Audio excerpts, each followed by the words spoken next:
I hope आप सभी बहुत अच्छे होंगे और आप सभी की तैयारी काफ़ी शानदार तरीके से चल रही है। आज हम लोग करने वाले हैं सेकंड पार्ट करने वाले हैं मेडिवल हिस्ट्री का, मध्यकालीन भारत का सेकंड पार्ट करने वाले हैं आज। इससे पहले पहला पार्ट ऑलरेडी आ चुका है जिसमें टॉप 25 क्वेश्चंस को हम लोग कवर कर चुके हैं, जो कि कहीं किसी न किसी एग्जाम्स में, खास करके बीपीएससी, बिहार एसएससी, बिहार दुर्गा में कहीं कहीं एग्जाम्स में पूछा जा चुका है। उसका प्रश्न पहला सेट में हम लोग कर चुके हैं। आज ये दूसरा सेट है। मोस्ट इंपॉर्टेंट क्वेश्चंस हैं जो आने वाले बीपीएससी के लिए, बिहार दरोगा और बिहार एसएसआई के लिए, ठीक है, बीएसएससी के लिए लगातार एग्जाम आ रहा है, फॉर्म भराई चल रही है आप लोग की, ठीक है, और बिहार दरोगा, ठीक है, एसआई का, इन दोनों एग्जाम्स के लिए मोस्ट ज़्यादा इंपॉर्टेंट है ये प्रीवियस ईयर का क्वेश्चन, ठीक है। तो आज ये क्या है, दूसरा सेट है। चलिए बिना बात की देर किए हम लोग करते हैं दूसरे सेट के टॉप 25 क्वेश्चन, ठीक है। चलिए पहला क्वेश्चन क्या बोल रहा है, पहला क्वेश्चन बोल रहा है फिरोज तुगलक द्वारा स्थापित दार उल सफ़ा, क्या बोल रहा है, दार उल सफ़ा क्या था। ये 2011 का पूछा हुआ प्रश्न है ये, ठीक है। तो फिरोज तुगलक द्वारा स्थापित दार उल सफ़ा क्या था। पहला ऑप्शन, एक दानशाला था, एक खैराती अस्पताल था, एक पुस्तकालय था, या तीर्थयात्री के लिए एक अतिथि गृह था। तो ABCD में क्या ऑप्शन होगा, तो क्या था ऑप्शन, एक खैराती अस्पताल था, ऑप्शन बी।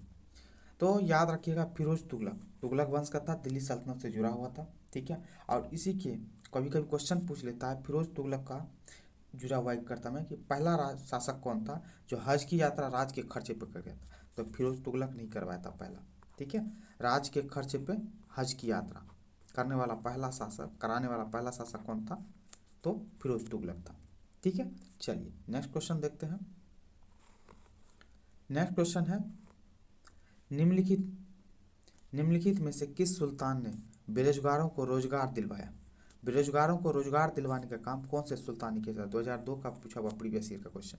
पहला ऑप्शन है अलाउद्दीन खिलजी, दूसरा है मोहम्मद बिन तुगलक, तीसरा है फिरोज तुगलक और चौथा है शेरशाह सूरी। तो इनमें से कौन था जो बेरोजगारों को रोजगार दिलवाने का काम किया था, तो कौन था, फिरोज तुगलक, ऑप्शन सी, ठीक है। बेरोजगारों को रोजगार देने का काम किया था फिरोज तुगलक ने, ठीक है। बेकारी की समस्या को हल करने का ये प्रयास किया था, कौन, फिरोज तुगलक। चलिए ऑप्शन सी। नेक्स्ट देखते हैं। नेक्स्ट है निम्नलिखित में से किस सुल्तान के दरबार में, क्या बोल रहा है, किस सुल्तान के दरबार में सबसे अधिक गुलाम थे। तो किनके दरबार में सबसे अधिक गुलाम थे, 2002 का पूछा हुआ प्रश्न है। ऑप्शन क्या है, option A Balban, option B Alauddin Khilji, option C Mohammad bin Tughlaq, option D Firoz Tughlaq. तो कौन सा हो गया, तो ऑप्शन डी फिरोज तुगलक। फिरोज तुगलक के दरबार में सबसे ज़्यादा गुलाम थे। बोला जाता है ऐसा कि 1,80,000, कितना, 1,80,000, 1,80,000 के आसपास इसके पास गुलाम थे। इस वजह से इसके पास एक अलग सा विभाग ही था। इस विभाग का नाम क्या था, दीवान ए बंदगान, याद रखिएगा, दीवान ए बंदगान, ठीक है। दीवान ए बंदगान करके एक विभाग ही था, किसके लिए, तो गुलामों की देखरेख करने के लिए, दीवान ए बंदगान। तो याद रखिएगा, ठीक है। कौन थे, फिरोज तुगलक, ऑप्शन डी हो गया। नेक्स्ट क्वेश्चन देखते हैं। निम्नलिखित में से किस सुल्तान ने फलों की गुणवत्ता सुधारने के लिए उपाय किए थे। 2000 का पूछा हुआ प्रीवियस ईयर का क्वेश्चन है। तो ऑप्शन में क्या है, Mohammad bin Tughlaq, option B Firoz Tughlaq, option C Sikandar Lodi, option D Shershah Suri. तो कौन सा शासक था जो फलों की गुणवत्ता सुधारने के लिए उपाय किया था, तो कौन सा हो गया, फिरोज तुगलक, ऑप्शन बी हो गया। और याद रखिएगा बहुत सारे बाग बनवाए थे, लगभग 1200 बागों का निर्माण करवाया था, कौन, फिरोज तुगलक ने, ठीक है। दिल्ली सल्तनत में यदि सबसे ज़्यादा सुधार करने की कोशिश किया तुगलक डायनेस्टी में, दिल्ली सल्तनत में, तो सबसे ज़्यादा फिरोज तुगलक ने किया था, ठीक है। बहुत सारे अलग अलग चीज़ के लिए, तो बागों को, फलों की गुणवत्ता सुधार करने के लिए भी बाग लगवाए थे, कौन, फिरोज तुगलक ने 1200 बाग बन लगवाए थे दिल्ली के आसपास में, ठीक है। तो ऑप्शन बी हो गया। नेक्स्ट क्वेश्चन देखते हैं। फारसी यात्री अब्दुल रज्जाक, क्या है क्वेश्चन, अब्दुल रज्जाक फारसी यात्री कौन था। अब्दुल रज्जाक भारत में किस राजा के शासनकाल में आया था। 2016 का प्रीवियस ईयर का क्वेश्चन है, ठीक है। अब्दुल रज्जाक, तो फारसी यात्री था अब्दुल रज्जाक, किस राजा के शासनकाल में आया था। तो ऑप्शन देख लेते हैं, देवराय प्रथम, ऑप्शन बी कृष्ण देवराय प्रथम, ऑप्शन सी देवराय द्वितीय, ऑप्शन डी कृष्ण देवराय द्वितीय। नाम इस टाइप से है कि सभी के नाम में असमंजस, यहाँ कन्फ्यूजन ज़्यादा होती है। तो इसमें देखते हैं किसके दरबार में आया था, तो देवराय द्वितीय के शासनकाल में। कहा गया, देवराय द्वितीय, ऑप्शन सी, ठीक है। और याद रखिएगा देवराय द्वितीय किस वंश से थे, संगम वंश से थे। इन चीज़ों को याद रखिएगा, एग्जाम्स में बहुत बार पूछते हैं, ठीक है, संगम वंश से। ये सब के सब आपको हरिहर बुक्का का याद रख होगा, विजयनगर साम्राज्य, ठीक है, ये विजयनगर साम्राज्य से जुड़े हुए सभी के सभी शासक हैं। और जिस तरीके से आप दिल्ली सल्तनत में पढ़ते हैं 5 डायनेस्टी के बारे में, 5 वंश के बारे में, उसी तरह विजयनगर साम्राज्य में भी 4 डायनेस्टी थी। 4 डायनेस्टी में से एक डायनेस्टी संगम वंश भी था, संगम डायनेस्टी भी था, ठीक है। तो इन चीज़ों को याद रखिएगा। एक तो संगम वंश था, 4 में ये तो किस, देवराय द्वितीय, देवराय द्वितीय ये तो थे, देवराज नहीं होगा, देवराय होगा, ठीक है। देवराय द्वितीय संगम वंश से थे। इसमें विजयनगर साम्राज्य में 4 डायनेस्टी थी, उनमें कौन कौन सा था, एक तो संगम वंश ऑलरेडी है, दूसरा कौन सा था, साल वंश, याद रखिएगा, आपके एग्जाम पॉइंट ऑफ व्यू से बहुत ज़्यादा इंपॉर्टेंट हो जाएगा, साल वंश। तीसरा कौन सा था, तुलुक वंश, समझे, तीसरा तुलुक वंश। चौथा कौन सा था, अराविदु वंश, कौन सा, अराविदु, ठीक है। ये 4 वंश थे, इनको भी जरूर याद रखिएगा, ठीक है। चलिए नेक्स्ट क्वेश्चन देखते हैं। तैमूर के आक्रमण के बाद, ठीक है, भारत में किस वंश का राज स्थापित हुआ था।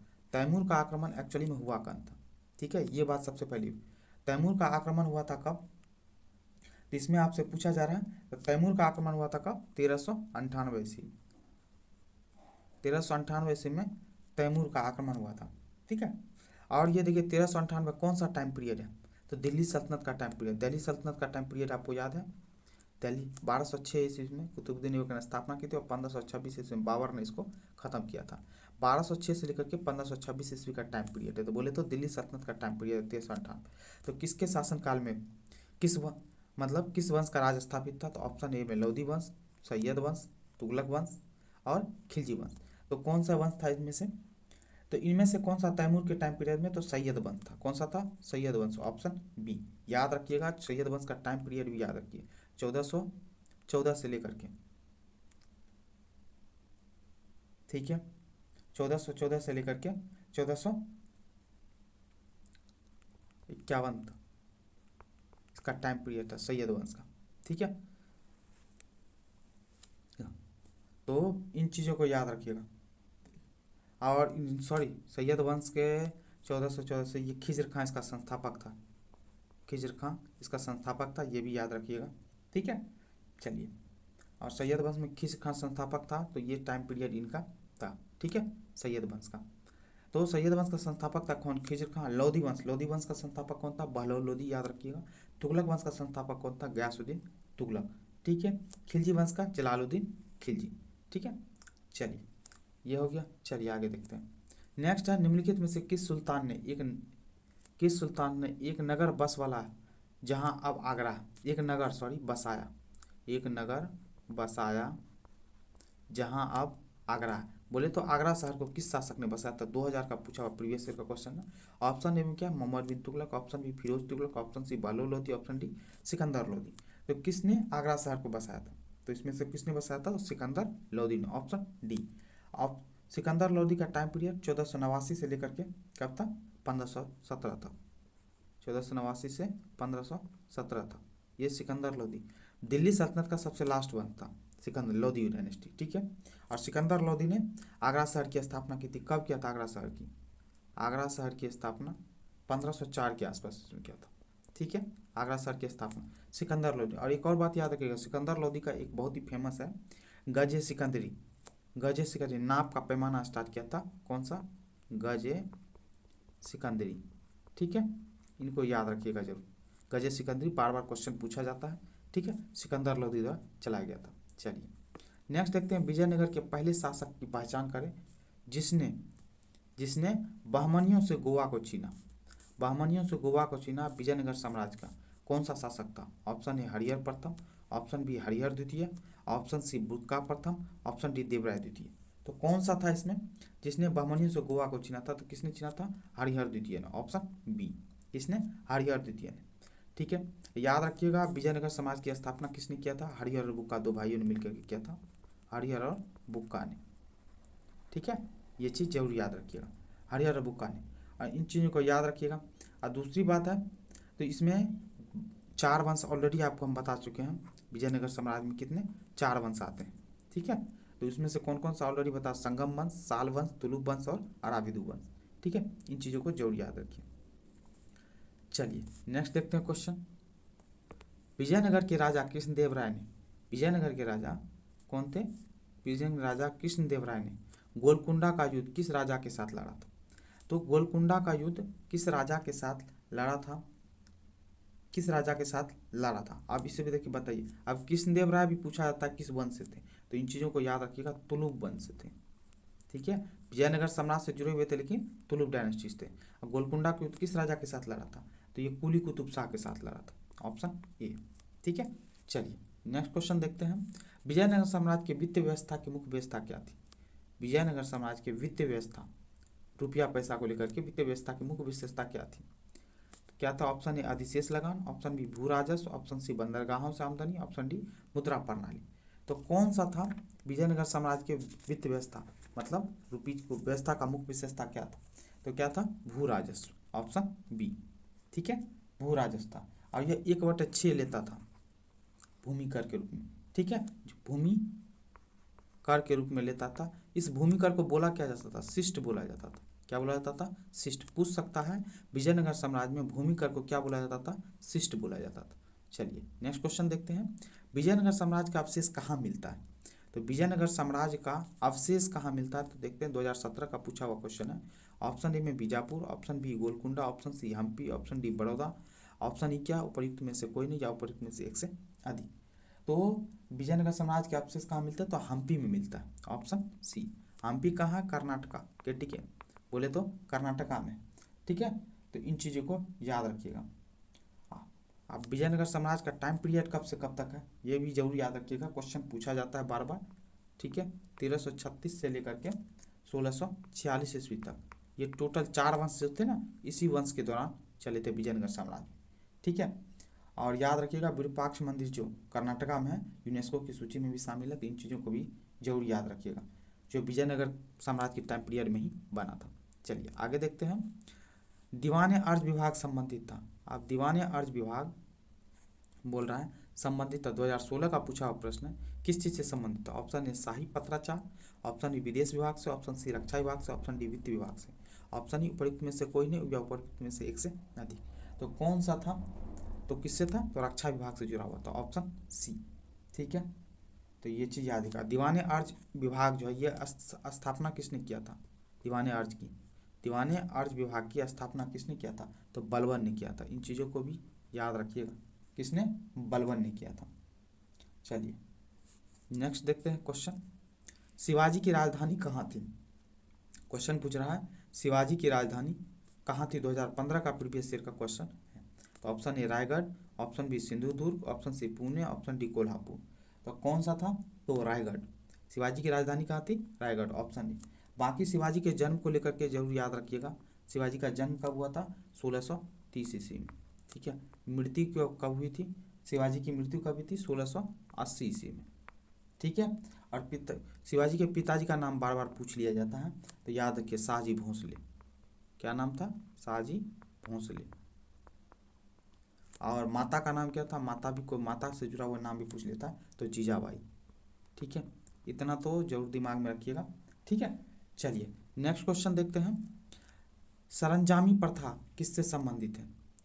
ये सरंजामी प्रथा किससे संबंधित थी, 1994 का प्रीवियस ईयर का क्वेश्चन है। ऑप्शन ए मराठा भू राजस्व, ऑप्शन बी प्रथा तालुकादारी, ऑप्शन सी कुतुबशाही प्रशासन, ऑप्शन डी उपयुक्त में से कोई। तो कौन सा था, ये मराठा भू राजस्व से संबंधित था सरंजामी प्रथा, ऑप्शन ए। ठीक है, इन चीज़ों को याद रखिएगा। चलिए नेक्स्ट देखते हैं क्वेश्चन। बहमनी राज का संस्थापक कौन था, 2016 का प्रीवियस ईयर का क्वेश्चन है। बहमनी राज का संस्थापक कौन था 2016 का, तो कौन था, Alauddin Hasan, option A, option B Firoz Shah, option C Mahmud Gawan, option D Asaf Khan, option D E उपयुक्त में से कोई नहीं, या उपयुक्त में से एक से अधिक। तो कौन सा बहमनी राज का संस्थापक था, अलाउद्दीन हसन था, ऑप्शन ए। ठीक है, स्थापना कब हुई थी बहमनी राज की, तो 1347 ईस्वी में।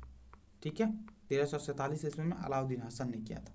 ठीक है, तो ये चीज़ याद रखिएगा, 1347 से 1358 तक अलाउद्दीन हसन का टाइम पीरियड था। ठीक है, ये भी याद रखिएगा। वैसे स्थापना हुई थी कब, 1347 ईस्वी में। चलिए नेक्स्ट देखते हैं। निम्नलिखित में से कौन भूमि उत्पाद पर लगने वाले कर को इंगित करता है? भूमि पर लगने वाले उत्पाद पर लगने वाले कर को इंगित करता, कर को बताता। तो ऑप्शन ए में खराज है, ऑप्शन बी खुश है, ऑप्शन 3 ये पुत्र नहीं होगा, देखिए ऑप्शन उस्र होगा, उस्र है। ये क्या है? खुम्स है। क्या नाम है इसका? खुम्स। ठीक है। ऑप्शन चौथा क्या? मुक्तई है। समझे? खराज, खुम्स, उस्र और मुक्तई, कौन सा इसमें से भूमि कर को लगने वाला उत्पाद है? तो खराज भी है, उस्र भी है, मुक्तई भी है। ठीक है। लेकिन खुम्स नहीं है। खुम्स क्या होता है? खुम्स होता है लूट का धन, जो लूट करके धन लाया जाता है ना, उसको बोलते हैं खुम्स। तो कौन सा हो गया? तो 1, 3 और 4। तो कौन सा 1, 3 और 4 कौन सा ऑप्शन हो गया? तो देखते हैं उसको। 1, 3, 4 ऑप्शन डी हो गया। 1, 2 नहीं होगा, 1, 3 और 4 होगा। ठीक है, 1, 3 और 4 ऑप्शन डी। नेक्स्ट क्वेश्चन क्या है? किस सुल्तान ने जमीन में फसल की नपाई का आधा राजस्व के रूप में दावा किया? कहने का मतलब है फसल की नपाई का आधा राजस्व। आधा राजस्व बोले तो 1/2 भाग राजस्व का आधा रूप में लेता था, या रूप में दावा करता था, या लेता था। कौन सा था? Option A Iltutmish, option B Balban, option C Alauddin Khilji, option D Mohammad bin Tughlaq. तो कौन था इसमें से? तो कौन सा था? तो अलाउद्दीन खिलजी, ऑप्शन सी। अलाउद्दीन खिलजी तो था ना, जमीन की फसल की नपाई का आधा राजस्व के रूप में ले लेता था। ठीक है। कभी कोई क्वेश्चन पूछ लेगा इल्तुतमिश के बारे में। इल्तुतमिश कितना लेता था? 1/3। ठीक है। बलबन भी लेता था 1/3। ठीक है, ये चीज़ याद रखिएगा। ठीक है। मोहम्मद बिन तुगलक भी कहीं कहीं पे दिया रहता है, 50% तक लेने का कोशिश किया था। ठीक है। हाँ, अलाउद्दीन खिलजी के भांति, लेकिन अलाउद्दीन खिलजी 50% लेता था, ये याद रखिएगा, ऑप्शन सी। यदि अलाउद्दीन खिलजी ऑप्शन में ना हो तो आप मोहम्मद बिन तुगलक लगा सकते हैं। ठीक है, ऑप्शन सी ही होगा सबसे ज़्यादा सही। ठीक है, चलिए नेक्स्ट क्वेश्चन देखते हैं। नेक्स्ट क्वेश्चन है शेख बहाउद्दीन जकारिया। क्वेश्चन क्या बोल रहा है? शेख बहाउद्दीन जकारिया किस संप्रदाय के थे? शेख बहाउद्दीन जकारिया 2018 से क्वेश्चन पूछा हुआ। जकारिया किस संप्रदाय के थे? ऑप्शन ए सुहारवादी संप्रदाय, ऑप्शन बी ऋषि संप्रदाय, ऑप्शन सी चिश्त संप्रदाय, ऑप्शन डी फिरदौसी संप्रदाय, ऑप्शन ई उपयुक्त में से कोई नहीं, उपयुक्त में से एक से अधिक। तो किस संप्रदाय से थे जुड़े हुए? तो कौन से? ऑप्शन ए सुहारवादी संप्रदाय। तो शेख बहाउद्दीन जकारिया कौन से थे? सुहारवादी संप्रदाय से थे, ऑप्शन ए। नेक्स्ट क्वेश्चन है इन शासकों में से किसने अपने सैनिक टुकड़ियों को 200, 250 और 500 की इकाइयों में विभाजित किया था? 2018 का प्रीवियस ईयर का पूछा हुआ क्वेश्चन है। तो किसने किया था? ऑप्शन देख लेते हैं। बहलोल नहीं होगा, ये बहलोल लोदी होगा। बहलोल लोदी, सिकंदर शाह, शेर शाह, इस्लाम शाह, उपयुक्त में से कोई। ऑप्शन कौन सा हो जाएगा इसमें से? तो ऑप्शन हो जाएगा क्या? तो इसमें से कोई नहीं था। ठीक है, तो इसमें से एक्चुअली में क्या था? इस्लाम शाह ने किया था। ठीक है, इस ऑप्शन के हिसाब से तो है नहीं, ऑप्शन डी इस्लाम शाह होना चाहिए। ठीक है, इस्लाम शाह ने, लेकिन से इस्लाम शाह ने ये चीज़ किया था, इस्लाम शाह ने किया था, लेकिन बीपीएससी के हिसाब से उपयुक्त में से कोई नहीं है। ठीक है, तो इन चीज़ों को याद रखिए, ऑप्शन डी इस्लाम शाह। ठीक है, इन्होंने क्या? इस्लाम शाह कौन था? शेरशाह का पुत्र था, याद रखना, शेरशाह सूरी का पुत्र था ये। कौन? इस्लाम शाह। चलिए नेक्स्ट क्वेश्चन देखते हैं। जवाबित का संबंध किससे था? जवाबित का संबंध किससे था? 1994 का प्रीवियस ईयर का क्वेश्चन। ऑप्शन ए क्या हुआ? राज कानून से, ऑप्शन बी मानव प्रणाली को नियंत्रण करने वाले कानून से, ऑप्शन सी टकसाल से संबंधित कानून, ऑप्शन डी कृषि संबंधित का। किससे संबंधित था जवाबित का संबंध? राज्य कानून से था, ऑप्शन ए। नेक्स्ट क्वेश्चन है सल्तनत काल के सिक्के, क्या बोल रहा है? सल्तनत काल के सिक्के टंका, ससगनी एवं जीतल किन धातुओं के थे? मतलब किन किन धातुओं के बने थे सिक्के? टंका सिक्के जो थे, जो टंका था, ससगनी और जीतल, ये किन के बने थे? तो इन चीज़ों को तो याद रखिए। पहला टंका जो था ये चांदी का बना हुआ था। टंका किसका बना हुआ था? चांदी का। ससगनी किसका बना हुआ था? ये भी चांदी का था, चांदी का था को। और जीतल किसका बना हुआ था? तो तांबा का बना हुआ था। ठीक है, तो इन चीज़ों को याद रखिएगा। ठीक है, और टंका चलवाया किसने था? इल्तुतमिश के टाइम पीरियड में। टंका और जीतल, टंका जीतल ये इल्तुतमिश ने स्टार्ट करवाया था। तो याद रखिएगा, तो ऑप्शन कौन हो गया, ऑप्शन ए हो गया। चलिए नेक्स्ट क्वेश्चन देखते हैं। भारत में कागज का प्रयोग कब से प्रारंभ हुआ? भारत में कागज का प्रयोग कब से प्रारंभ हुआ? 2017 का प्रीवियस ईयर का क्वेश्चन है। कब से प्रारंभ हुआ? तो 12वीं शताब्दी से। लेकिन कागज का आविष्कार पूछ लेगा तो कौन से देश में हुआ था? तो चाइना में हुआ था। ठीक है, चलिए नेक्स्ट देखते हैं हम लोग। तबकात नसरी का लेखक कौन है? तबकात नासिरी का लेखक कौन है? तो प्रीवियस ईयर का क्वेश्चन पूछा हुआ है। तो किसने लिखा है इसको? तो इसका आंसर हो जाएगा कौन? ऑप्शन के हिसाब से पहले देख लेते हैं। Option A Sheikh Jamaluddin, option B Alberuni, option C Minhaj us Siraj, option D Ziauddin Barani. तो किसने किया था इसको? तो मिनहाज उस सिराज, ऑप्शन सी। तो मिनहाज उस सिराज ने तबकात नसरी की लेखन किया था। ठीक है, तो याद रखिएगा। मोहम्मद गौरी की भारत यात्रा के विजय का वर्णन है तबकात नसरी में। मोहम्मद गौरी का जो है ना, ये भारत की धरती पर विजय का वर्णन क्या रखा। अब मोहम्मद गौरी, ये वही मोहम्मद गौरी जो पृथ्वीराज चौहान से लड़ाई किया था। 2 युद्ध हुआ था तराइन का, 1191 ईस्वी में और 1192 ईस्वी में।